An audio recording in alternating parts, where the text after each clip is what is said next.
Bienvenidos a Ese tipo con un libro. En esta ocasión y después de mucho tiempo, creo que ha pasado bastante tiempo, volvemos con un nuevo podcast. Así que bienvenidas Mako y bienvenida Eve. Hola, buenas tardes a todos, o buenos días, o buenas noches, o a la hora que sea que lo estén viendo. Hola generales. Muy buenas a todos. En esta ocasión nos reunimos para hablar de It, capítulo 2, o como se conoce mundialmente como It Chapter 2. Y básicamente It, basada en la novela de Stephen King, se dividió en dos partes y ya se ha estrenado hace tiempo, ya hace bastante tiempito, porque se estrenó el 6 de septiembre mundialmente. Bueno, básicamente está dirigida por Andrés Muschietti, el argentino que dirigió Mamá. El guión está a cargo también en colaboración con Gary Doberman. Andrés Muschietti también colaboró en el guión. Producida por su hermana Bárbara Muschietti, y el estudio que la produjo es Warner, basada, como dije, en la novela de Stephen King. Hubo mucha expectativa respecto a lo que iba a pasar, lo que se esperaba, lo que se anhelaba, lo que se quería ver, que decían que iban a ser muy sangrienta, muy fuerte, muy desgarradora, que iba a ser gore, sangrienta, fiel al libro, con muchas cosas ahí tajantes. Y la verdad es que hubo mucho hype, mucho bombo, mucho ruido y pocas nueces. Podríamos decir, vamos a ir ahí definiendo ¿cuál fue tu expectativa, por ejemplo, Eve? Bueno, no sé si recordarán el podcast que hicimos reaccionando al tráiler. Sí. Que ahí compartimos muchas teorías que queríamos que pasaran, y por mi parte solo pasó lo de Adrian Melon. Sí. Que es el comienzo de la película. Y bueno, fuimos a verla, pero fui con la idea de, voy con la mente fría a ver qué pasa. Pero ya llegando casi a la hora, o un poco antes, me empezó a aburrir. Ya quería que terminara la película porque se me hizo muy, muy tediosa. Me aburrió un poco en ciertas partes. ¿Y Mako? Bueno, yo difiero de ustedes dos antes de que vos des tu opinión, Víctor, porque a mí yo sinceramente me enganché terriblemente con la película. No sé si será, repito, mi miedo a los payasos lo que hace que me enganche y me hizo saltar varias veces del asiento. Literalmente, ¿no? Como sí. Me asustaba mucho. Creo que los pasajes del montaje me llevaron a engancharme en la primera hora, que es cuando recuerdan del momento de la niñez y hacen un pasaje directamente al adulto en el mismo lugar en donde pasó lo de la 1. Sí. Sin recordar la miniserie de los 90, que obviamente va a ser distinta. Sí. Y son diferentes directores, obviamente van a haber diferencias. Sí. Y bueno, me olvidé la pregunta. Claro, básicamente ¿cuál era tu expectativa? ¿Qué esperabas vos en esta segunda parte? Bueno, sí, yo también fui con la cabeza fría. Yo no había leído el libro y empecé a leerlo después de que hablamos del tráiler. Sí. Empecé a leerlo y llegué hasta una tercera parte del libro. Bien. Es un avance. Sí. Y quería terminarla antes de ver la 2, pero bueno, no pude. Por flojera, básicamente. Ya nos conocemos. Y no, la verdad que yo me enganché muchísimo y a mí me gustó. Me llevé una buena impresión, o sea. ¿Cumplió tus expectativas? Sí. Bien. En mi caso, yo tengo ahí un desencuentro, como una dicotomía, porque tenía muchas expectativas y no quería que sea tal cual el libro, porque sabemos que una novela funciona como novela y lo que funciona como literatura a veces no funciona en la pantalla. Pero lo que yo esperaba era que los adultos perdedores, cuando crecen y se vuelven adultos, esos traumas que tenían cuando eran niños, al ser adultos se reflejara. Eso es lo que les pasó cuando eran chicos, o sea, verlos crecer o siendo adultos, lo que les pasa en la vida, que haya un mínimo reflejo de su pasado. Por ejemplo, qué sé yo, Bill, que se note en su escritura, que extraña al hermano, o en lo que hace, o en las películas que muestra, que está hablando de su hermano a veces sin darse cuenta. Y en el libro a veces cuenta la historia que él dice que estaba escribiendo sobre su hermano sin darse cuenta. O sea, de manera espontánea.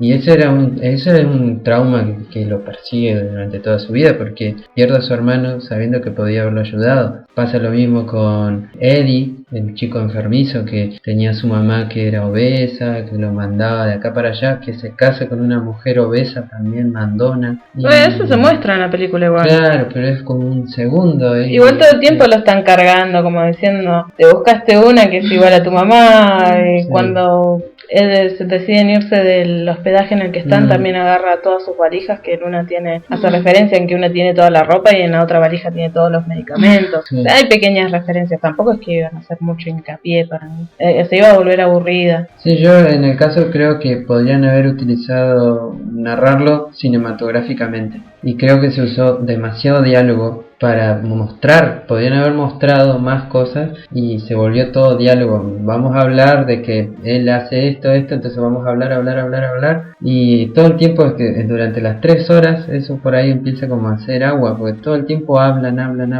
cuando podrían haber mostrado. Claro, ellos mismos incluso generaron mucha expectativa de que vamos a tratar de ser fieles al libro, generaron demasiada expectativa quizás en los que leyeron, en los fanáticos del libro, y bueno, ya sabemos que no es lo mismo el tiempo de una novela que el tiempo cinematográfico, no podemos mostrar todo, entonces bueno, quizás con lo que hicieron solucionar para poder acaparar el máximo de lo que querían, con una frase o no repitiendo tantas veces los mismos chistes o lo que fuere. Claro, sí, yo básicamente mi expectativa era esa, que los adultos, a medida que avanza la película, sientan la presión, no solamente de pelear con It, sino la presión del miedo que todavía sigue latente. Claro. Y ellos como que vuelven, se reúnen y hasta parece que les cuesta estar entre ellos, cuando en el libro, cuando ellos se reencuentran, recuerdan su pasado y su amistad se vuelve más sólida todavía. Y acá son como unos desconocidos que se conocen por primera vez cuando hace 27 años que se conocieron y eran re amigos. Y acá es como que es como si fuera literalmente los adultos, bueno, vamos a poner a los adultos que actúen y a los niños que actúen, o sea que son 7 personas diferentes y cuando deberían ser los mismos. Claro, bueno, yo te hago una pregunta, ¿no? Como así, como para generar un poco de sí, ahí como para meterte el dedito en la llaga. Vos si ves ahora a un amigo que tuviste en jardín o en primer grado, ¿lo vas a ir a abrazar y a jugar de nuevo o a recordar todo lo que hiciste hace 27 años y decir, ay sí, sos mi mejor amigo, cuando ya tuviste una vida diferente a los que tuviste cuando eras más chico? Porque él tiene una vida diferente, vos tenés una vida diferente, yo una vida diferente, Eve una vida diferente, quizás. Claro. O sea, no podés decir, bueno, no, ellos eran súper amigos cuando eran infancia y bueno, después de 27 años de no verse, tienen que seguir siendo, ¿no? Pero pasa que en la primera parte a ellos se los ve unidos a todos, tanto en la actuación y los personajes. Y deberían haber planteado lo mismo con los perdedores. Me parece que en el apuro de terminar la segunda parte fue todo como... Porque hay muchas cosas que a mí no me cerraron de la película, que después de verla, varios días después, fui ahí sacando. Sí, conclusiones. Sí. Y sí, un poco es difícil retomar esa amistad, pero hay que tener en cuenta también que a los perdedores hay algo más que los unen, hay algo ultradimensional, hay algo, una fuerza que en el libro se explica, una fuerza que está por encima de ellos, que hace que no se separen. Y uno de esos puntapiés o uno de esos personajes es Mike, que se queda en Derry y es la memoria. Él es el que les dice, bueno, vuelvan, porque si no nos juntamos, It va a seguir haciendo de la suya. Claro. Entonces él es como el que le da la fuerza, los guía y les dice por dónde tienen que ir. Y a Mike lo vi bastante perdido yo básicamente en esta parte, como ni él mismo sabía qué tenía que hacer. Bueno, él en esta, lo que Muschietti quería hacer era poner, su idea principal estaba en poner lo del ritual de Chud, el rito de Chud, en la primera. Como no se pudo hacerlo en la segunda, que eso es del libro y en la miniserie eso no está. No.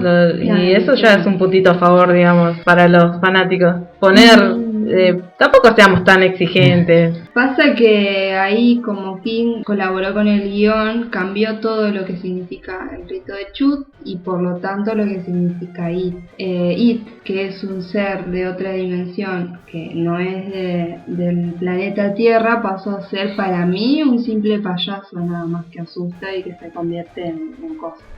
Pero cuando Mike está explicándole a Bill y le pone esta droga en el agua, se le muestra que viene del espacio, que viene de otro universo y se viene a instalar en Derry, y ahí es cuando empieza a formarse todo esto. O sea, no es que es un simple payaso, o sea, se muestra que es un ser de otra galaxia o de otra...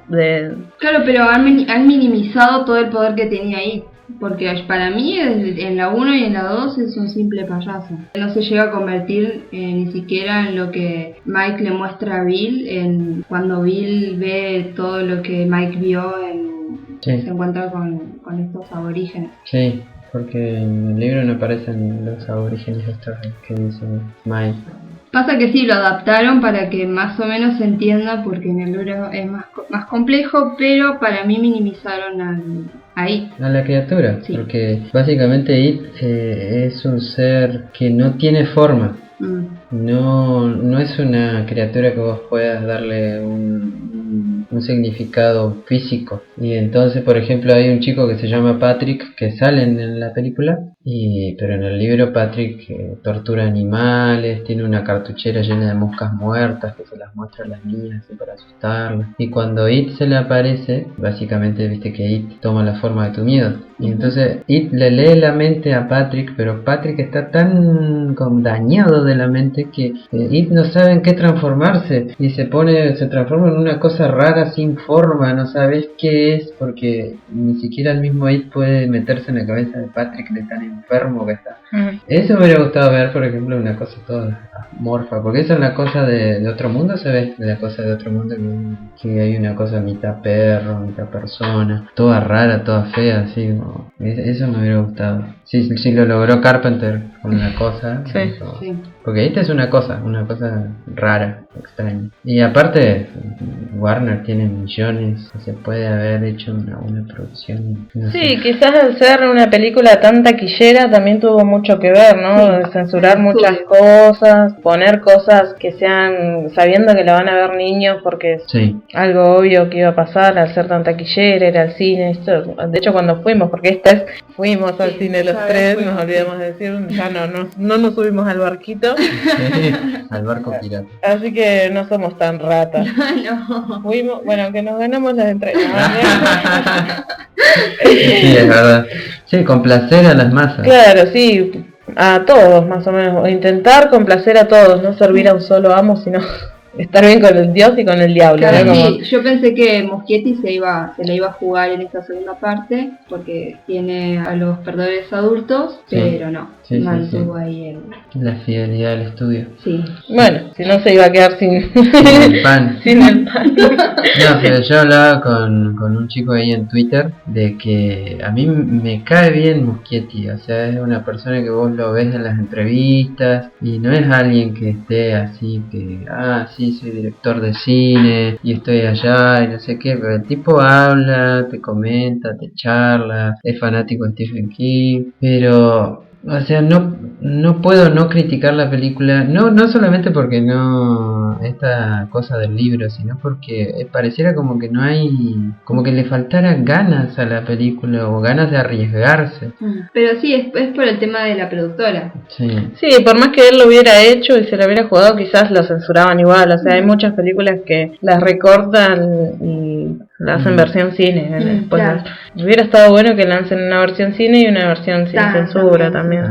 Porque el caso, por ejemplo, de que Stephen King odia la adaptación del Resplandor, la odia, pero porque Kubrick hizo suya la novela y dijo, bueno, yo la voy a adaptar, pero voy a dar mi versión. Como él se la imaginó cuando la leyó. Y entonces es una de las películas más adoradas y amadas por todos, porque es icónica esa película. Bueno, y te olvidaste de decir que King metió mano también en el guión al principio cuando estabas diciendo que fue... Sí, también, sí, eso lo habíamos mencionado hoy, de que colaboró ahí con la escritura del guión. Sí. Que él renovó el rito de Chud. Sí, claro. Y otra cosa que también queríamos debatir es el CGI. Eve, ¿cómo viste vos el CGI en It? A mí no me gustó. En la primera no llegaba a ser tan evidente, pero en esta parte no ¿Viste sé. la pantalla verde? Sí. Me dio pena por Bill Skarsgård. Sí. Porque es como si le hubieran dicho, ¿querés estar en It? Bueno, pero le hubieran dicho que no iba a hacer todas sus escenas. Claro, no iba a hacer todas sus escenas, y aparte aparece muy poco. 2 escenas que me gustaron mucho, que yo dije, ese sí. Sí. Ese sí, y lo deberían haber puesto en más escenas así. ¿Cuál? Y ahí hubiera sido lo bueno. Sí. La escena del partido de béisbol, Sí. cuando la nena baja y lo ve y habla con ella. Sí. Y la escena de la estatua del... Paul Bunyan. De ese, sí. Sí, Esas sí, dos escenas a mí me gustaron un montón. Y para mí ese sí. Sí, Por la forma como habla, más que nada con la nena, la forma como habla, con lo que le dice, cómo se ve. Porque It, cuando quiere alimentarse, juega con la persona, con sus miedos, Sí. con lo más débil de la Sí. persona. Y ahí es cuando Ataca. ataca. ¿Y Mako, cómo viste vos el CGI? A mí me gustó, qué sé yo. Yo estaba tan enganchada con Claro. la historia, tan metida que, no sé, te subís a un avión, subís y estás ahí en vuelo y ya te olvidás del mundo, De todo. ¿entendés? Es como, a mí la verdad que lo único que me molestó fue la lengua de Snapchat. Sí. De ahí, Sí, todo. de ahí lamiendo el vidrio, como, eso me pareció medio raro, ¿viste? Como...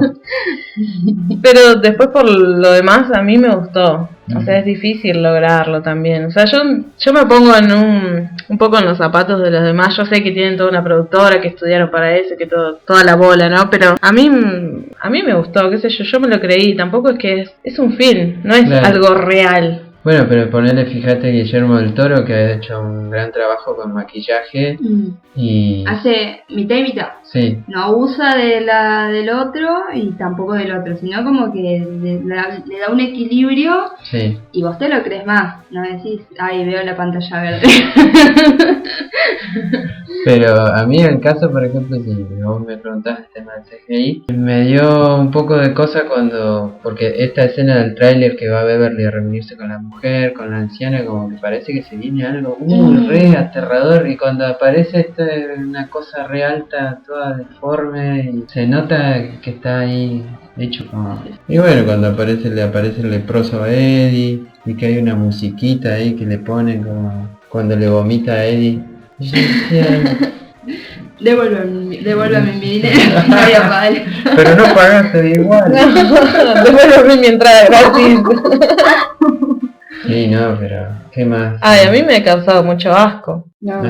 Sí, De sí, solo sí. imaginar lo que me podría pasar a mí, o sea, yo me ponía en la piel de los personajes, decía, ay, si me hubiera pasado a mí esto, qué asco, ay, no, o si se me hubiera parecido a mí, es como, yo me ponía en esa situación, esta vez, por primera vez, no me puse a ver eso de los efectos, mirá que yo siempre estoy, uy, ¿cómo habrán puesto la cámara? Uy, pero esto, ay, la computadora, la pantalla, pero esta vez me metí tanto en la historia, creo yo, que Sí. debe ser porque no me estaba influenciada por el libro. Claro, ese es el tema también. Y a mí la parte que no me gustó fue cuando están en el restaurante chino y que abren las galletas y están los papelitos, los mensajes, y fue como... Sí, se ponen a juntar una oración. Sí, y fue como tiempo muerto para mí.